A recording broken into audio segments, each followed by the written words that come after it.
Welcome to the Learning Pines YouTube. We hope this video helps. In this video, I will explain how to make a clock at home. First, gather your essential supplies, including a quartz clock movement, which typically costs around $10. You will also need a sturdy piece of wood, at least 1/4 of an inch thick, for the clock face itself. Remember to have a drill with a 7/16 inch bit ready, along with a ruler and a pencil for precise marking.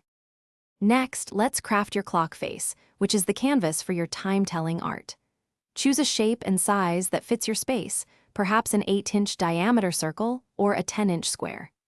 Carefully mark the exact center point where the clock movement's shaft will pass through, ensuring precision. Then, accurately measure and mark the 12 positions for your hour indicators around the edge. Now, it is time to assemble the core mechanism of your clock. Carefully drill a clean hole, about 7/16 of an inch wide, at your marked center point on the clock face.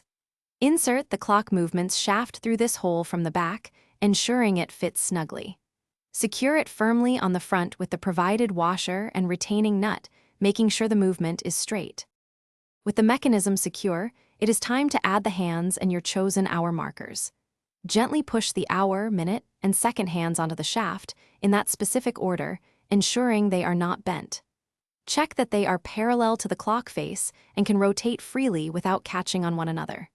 Then, firmly affix your decorative hour markers using a strong, clear-drying adhesive. Thanks for watching. Consider subscribing if we helped you.